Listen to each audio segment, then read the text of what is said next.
Hey family, it's Dr. Johnson and happy Therapeutic Tuesday. This week we're talking about childhood trauma.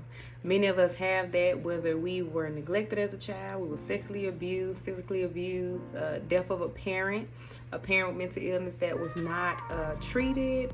It could be so many things that causes us childhood trauma. However, when it's not addressed and we don't heal properly, it ends up in our adult life, especially in our relationships. So I just want to give a few tips on how to alleviate childhood trauma, at least in some sort, decrease it. So the first thing we have to do is acknowledge that we have childhood trauma. The more you acknowledge it, the more that you can see and actually work through the trauma that you experience. We can't continue to avoid it, because the more we avoid it, the more it shows up. So we don't want to continue to avoid it. We want to acknowledge it. The next thing that we could do is attend therapy. It's always good to work out our issues, to talk it out, to get past it with a professional, someone who actually knows about trauma and can help us with whatever we can't see, give us another perspective, and also give us the techniques to actually fight off the trauma. Another thing would be to, if you have a parent who had died, to just grieve them.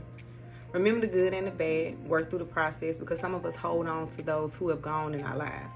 And we don't want to let them go, especially as a child. You know, we're still holding on to that memory, to that person, and we're still traumatized by maybe how they died or what caused it. So we want to actually grieve those who are gone. Another tip would be to identify your triggers. Triggers are a big thing.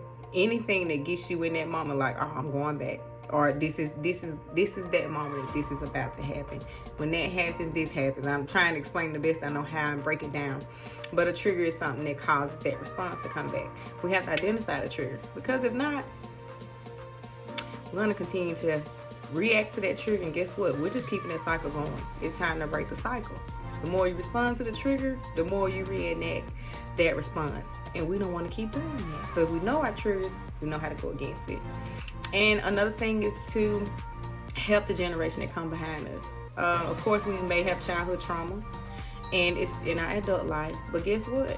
When we have kids, are we going to be, in a space where we are definitely giving them that healthy lifestyle? Or are we bringing into that parenting style what we had growing up, or what was going on?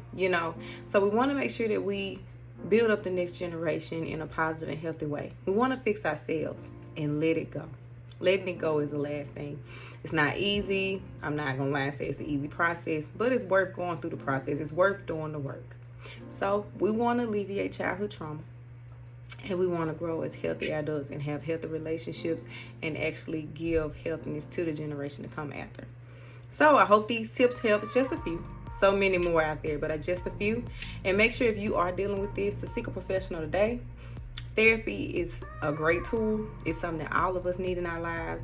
It's amazing. So I want to say that I hope y'all have a great week, and check out the rest of my clips when it